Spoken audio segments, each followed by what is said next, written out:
Hi everyone, Mike Brown back again.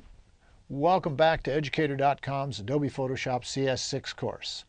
In this lesson we're going to be looking at filters and blend modes. They work hand in hand. You apply a filter in a separate layer and you blend it to see what another effect is. You're creating and experimenting here in most cases. Now there are filters that we use for specific purposes and there are artistic filters. In this lesson primarily we're looking at the artistic filters and blends and see what we can come up with. I don't even know what it's going to look like when I get started. We'll find out as we go along. So we're going to take a fun tour of what's the filter menu and look at many of the available filters. And let's start right off the bat under the filter menu. In this section under filters, and as we've gone through the course, we've looked at the lens correction filter both in Camera Raw and here. Let me bring up, I could bring up this image, filter, lens correction. You remember how this one works, very simple.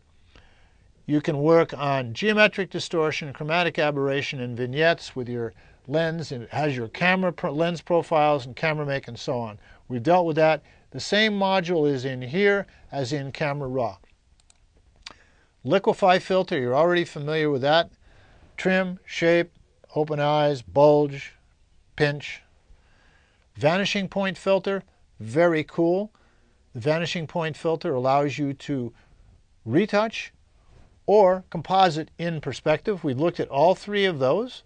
We've also looked at the blur filters. We've looked separately at the sharpening filters, including the high pass filter for my favorite sharpening method.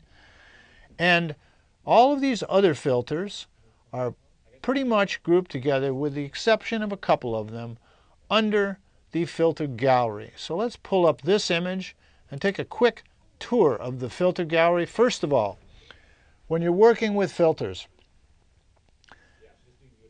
they are going to set and affect the pixels of the layer you're working on in your image. So the best thing to do, we always duplicate our background layer. Since I'm going to apply filters to this layer, I'm going to do it again. And I will title this layer Filter Layer, because once we hit them, they're into the pixels. There is a way in Photoshop to avoid that, but we're not going to deal with it in this particular course. It's more for the advanced course. But right now you will be applying it to this layer. And we can blend it with the original layer, adjust opacity to come up with muted or different effects. So let's go back and we're going to take a look now at the filter gallery. Up it comes. Here's your filter. And I'm going to get rid of that one. It always opens up to the last used filter. I'll close these up and show you what we've got here. There's your document space. Here are categories of which the filters have been grouped under. Open up the triangle. There's the particular filters under the artistic with little thumbnails to show you generally what it looks like. You just click. There's plastic wrap. There are your controls for the plastic wrap. Highlight strength, in this case 0 to whatever you want. Let's zoom it up a little bit so you can see it. We get more detail, less detail to give you the look that you want, smoothness or jaggedness. You have these controls. Now you have a layer. You can turn it off and turn it on. The reason for that is we can build up multiple filters right here. If I want a second filter, I simply click right here.